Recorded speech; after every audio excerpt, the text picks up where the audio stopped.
நம்ம வாழ்க்கை எவ்வளவு பெரிய சோகம்னு காலையில எழுந்திருக்கிற எல்லாருக்கும் தெரியும் இல்ல? எதுவுமே நிம்மதியா இல்ல அப்படின்ட்டு காக்கைகளாய் ஓடுகிறோம்.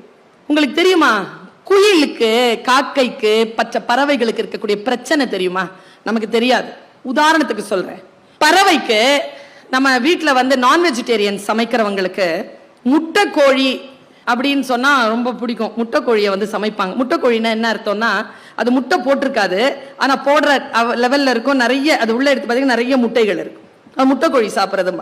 என்னைக்காவது அந்த ஆயும் பொழுது, அந்த கறி ஆயும் பொழுது யாரேனும் ஓடுடைய முட்டையை கண்டெடுத்து இருக்கிறோமா? ஓடு இருக்கிறது இல்ல முட்டைய கோழிக்கிட்ட. அப்போ அந்த கோழிக்கு ஓடு எப்போ வருது? முட்டை வெளியில் வருகின்ற சில நிமிடங்களுக்கு முன்னால் தான் ஓடு கட்டுமா. இப்ப நான் இதெல்லாம் விட்டுறேன், இதெல்லாம் சயின்ஸ், நீங்க எல்லாம் பாத்துக்கோங்க. எனக்கு எங்க கவலை தெரியுமா, அந்த ஓடு கட்டியவுடன் உடனே அது முட்டை போட்டாகணும். பல பறவைகள் ரொம்ப திட்டமிட்டு கூடு கட்டி கொள்ளும். கூடு கட்டவே தெரியாதுங்க ஒரு பறவைக்கு. குயில் அது எப்படிங்க போய் அந்த முட்டையை அந்த நிமிடத்திற்குள்ள போய் அந்த காக்கையினுடைய வேறு ஒரு கூட்டை தேடும்? அது தேடுறதுலயும் அது முட்டை போட்டிருக்கணும். அது முட்டை இல்லைன்னா இந்த முட்டையை அக்செப்ட் பண்ணாது காக்கா. அது முட்டை போட்டிருக்கணுமா, அதுலயும் அது அடக்காட்டு இருக்கணும். அடக்காக்குற காக்கா முட்டையை விட்டு போவே போவாது. அப்போ அடை காக்கிற முட்டையும் இருக்கணும், காகமும் இருக்கக்கூடாது, அந்த கூட்டையும் கண்டுபிடிக்கணும். இத்தனையும் அந்த 1 மணி நேரத்தில் அந்த பறவை செய்யணும். அது என்ன பண்ணுமா, ஆண் பறவையை சேர்த்துக்குமா.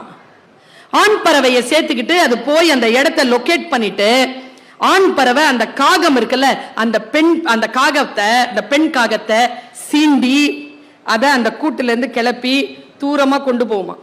அதை தூரமா கொண்டு போற அந்த நிமிடங்கள் இருக்குல்ல, அந்த நிமிடங்களுக்குள்ள இந்த குயில் அந்த இடத்துல முட்டையிடுமா.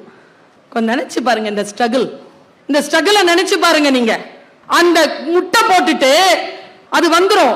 அம்மா அப்பா 2 பேரும் தூரத்துல இருந்து பாக்குமா. இதுல எங்க தெரியுமா ஸ்ட்ரகிள் ஆரம்பிக்குது?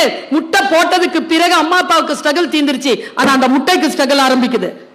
இந்த முட்டை இருக்குல்ல, அது அடை காக்கிறதுக்கு பிறகு கொஞ்ச நாள்ல அது வெளியிலிருந்து குஞ்சு வரும். குஞ்சு வரும் பொழுது காக்கைக்கு தெரியாது இது தன் குஞ்சு இல்லைன்னு.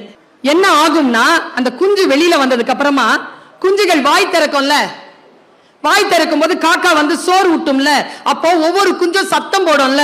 அப்படி சத்தம் போடும் போது குயில் குஞ்சு சத்தம் மட்டும் கொஞ்சம் வித்தியாசமா இருக்குமா.